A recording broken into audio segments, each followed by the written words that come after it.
Voilà, pendant ce temps, notre invité est arrivé, Piotr Barssoni. Bonjour, merci. Merci à vous. Voilà, on a adoré cette bande dessinée, L'homme idéal, à intervalles. Vous allez nous expliquer d'où elle sort, pourquoi, le personnage.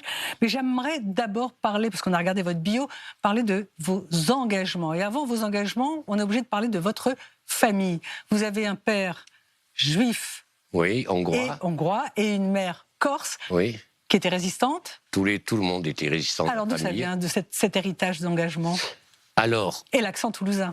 Parce que mon père était un juif de Hongrie, puis il est venu en France pour les quotas, et c'était un petit juif religieux, alors que mon grand-père était sioniste. Mon grand-père est né au XIXe siècle, mais bon, ils avaient un conflit, il est devenu très religieux, puis il a rencontré un professeur de philosophie qui lui a parlé du communisme, et il s'est imaginé que le communisme allait régler ses problèmes d'antisémitisme. Il s'est engagé totalement en guerre d'Espagne et tout, jusqu'à l'aveuglement. Mais le communisme lui a sauvé la vie. Il a eu les papiers, les armes, des amis extraordinaires. Donc, il a eu un aveuglement de gratitude, disons-nous, un peu tardif. Voilà. On aime bien votre accent. Est-ce que vous pensez que c'est cet héritage-là qui vous a poussé à vous démener politiquement quand vous étiez jeune? Parce qu'on a lu que vos premières BD sont parues dans la presse communiste quand même, dans l'Avant-Garde et dans Rouge. Oui, alors, nous, on avait, puisque mon frère, toute la famille était communiste, et tous les enfants sont devenus gauchistes. Voilà, ça c'était un bouquin de... Et alors, pourquoi? Parce qu'on pensait qu'on pouvait faire un communisme sans le goulag. Bon, j'ai compris bien plus tard que le communisme... Vous n'étiez pas les seuls, hein. Nombreux ont été ceux qui se sont... Oui, et voilà, donc on a fait ce gauchisme, et je me suis rendu compte qu'après le Cambodge, le communisme et le goulag, c'est comme les spaghettis napolitaines et la sauce tomate. L'un ne va pas sans l'autre. D'accord. Donc, vous êtes beaucoup engagé, Piotr Barssoni. Vous avez fait de la prison en Allemagne. Oui. Il y a un livre qui est sorti, voilà, qu'on voit derrière vous. Vous avez suivi les ouvriers chez LIP aussi. Et on a le sentiment, avec votre nouvelle bande dessinée, L'homme idéal, que vous revenez sur une forme d'engagement. Oui, mais alors démocratique. C'est-à-dire que c'est Solidarność, Václav Havel, tout ça, tout d'un coup, je me suis dit, mais être révolutionnaire en démocratie, c'est un peu délirant quand même. C'est-à-dire qu'en démocratie... Est-ce qu'on est protégé On est protégé, on ne va pas faire la révolution en démocratie, alors que ceux qui ont vécu le joug communiste voulaient faire la démocratie. Mais l'homme idéal, c'est quand même, ça revient sur un personnage que vous avez... Parce que vous avez créé plusieurs des personnages. Donc cet homme idéal, c'est Marc Édito. Oui, parlez-nous de lui. C'est un critique d'art, il est juif, il est dans la lune, il n'a ni tabou ni moyen. C'est ça? Oui. Alors c'était... je voulais faire un homme qui était... qui se baladait dans le monde, qui ne portait ni au jugement, ni aucun engagement, rien. Ça, c'est Marc Édito, celui qui... Oui, c'est Marc Édito. Il est ouvert avec la crête jaune sur la tête. Voilà, et qui était... et qui laissait parler les gens. Par exemple, Plenel, que je connais très bien et que j'aime pas du tout, parce que j'aime pas ses idées, je le mets en scène, mais je porte pas de jugement, je le fais parler. Voilà, et puis j'étais très sensible aux attentats à l'école de Toulouse, Charlie Hebdo, tout ça, et j'ai compris que là, il y avait... D'ailleurs, la première bande dessinée, je l'ai proposée à Charb, après le premier attentat. Il m'avait dit, on ne fait pas de BD, mais fais-nous autre chose.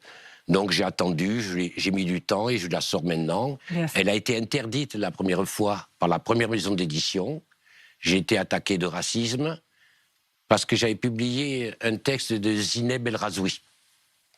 Donc, le jour de l'imprimerie, hop, j'étais interdit, alors que mon père est le fondateur du MRAP. Donc, ça m'a fait rire. C'est embêtant. Et heureusement, les éditions Intervalle ont repris l'affaire, comme ils avaient repris Papa porte une robe. Alors, on terminera avec Papa porte une robe si on a le temps, mais je voudrais qu'on revienne sur Marc Édito. Elle est très drôle, cette bande dessinée, parce qu'elle est irrévérencieuse.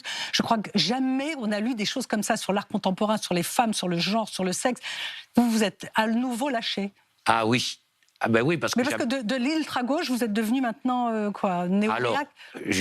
Alors, parce qu'il y a une telle dérive de la gauche, avec l'islamisme, l'antisémitisme, que j'ai été happé. C'est-à-dire que moi, Là, il ne tiendrait pas la route une seconde dans une librairie de bobos à Paris. Ah non, oui, oui. En plus, je les connais bien parce que c'est mon milieu. Ouais. Donc je peux bien en parler. C'est-à-dire, je me moque bien. Je crois que je me moque bien d'eux parce que j'ai vécu avec eux. Et l'art contemporain, c'est mon métier. Donc, alors, qu'est-ce qu'il y arrive à Marc Édito, là, dans la nouvelle édition, dans celle de 2023? Alors c'est un homme impuissant dont la libido est réveillée par une femme en burqa qui croise à Kennedy Airport. Et à partir de là, il va sur les sites djihadistes, comme certains vont sur les sites porno, et il tombe sur l'attaché de Daesh. Enfin, il tombe, et on voit que que les yeux. Il tombe sur l'attaché de Daesh, et il devient amoureux d'elle.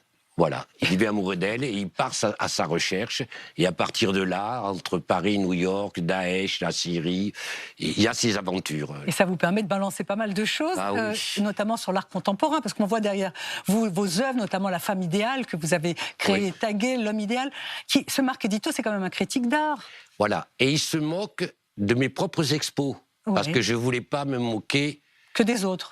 Et je ne me moque pas de l'art contemporain, parce qu'il y a des trucs formidables, je me moque du discours sur l'art contemporain. C'est-à-dire que j'adorais lire Art Press, parce que je ne comprenais rien. Pas tout, pas tout.